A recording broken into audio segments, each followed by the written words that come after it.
तोला देखे बिना तरसत है मोर नैना, वो तोला देखे बिना तरसत है मोर नैना।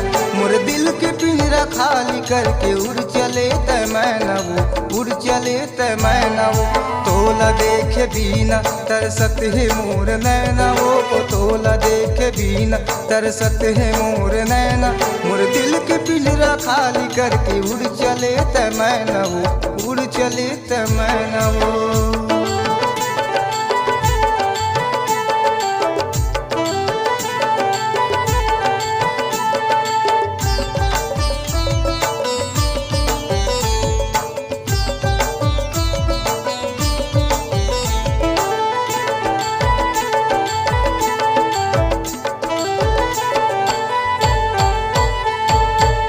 दूसर के नाम के मेहंदी रचा के, दूसर के नाम के मेहंदी रचा के, का पाए रानी मोला दगत है दे के, का पाए जोही मोला दगत है दे के।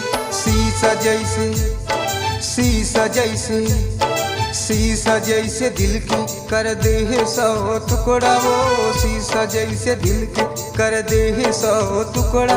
मोर दिल के पिंजरा खाली करके उड़ चले तै मैना वो, उड़ चले तै मैना वो। तोला देखे बिना तरसत है मोर नैना, वो तोला देखे बिना तरसत है मोर नैना। मोर दिल के पिंजरा खाली करके उड़ चले तै मैना वो, उड़ चले तै मैना वो।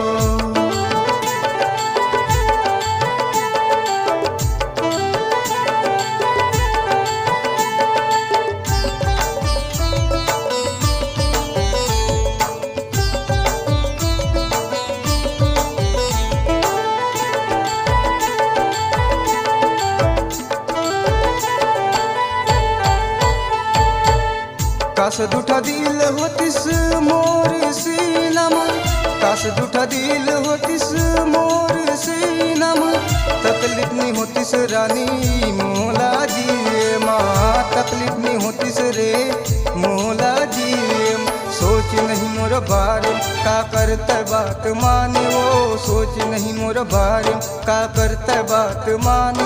मोर दिल के पिंजरा खाली करके उड़ चले तै मैना वो, उड़ चले तै मैना वो, उड़ चले तै मैना वो, उड़ चले तै मैना वो। तोला देखे बिना तरसत है मोर नैना, वो तोला देखे बिना तरसत है मोर नैना। मोर दिल के पिंजरा खाली करके उड़ चले तै मैना वो, उड़ चले तै मैना वो। तोला देखे बिना तरसत है मोर नैना, वो तोला देखे बिना तरसत है मोर नैना।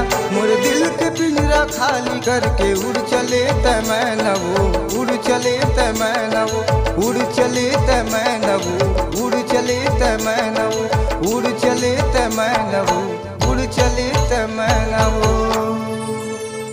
जय जोहार, जय छत्तीसगढ़ महतारी। हमर MS स्टूडियो सेलर ला लाइक कराओ, सब्सक्राइब कराओ और शेयर कराओ। जय हिंद, जय छत्तीसगढ़।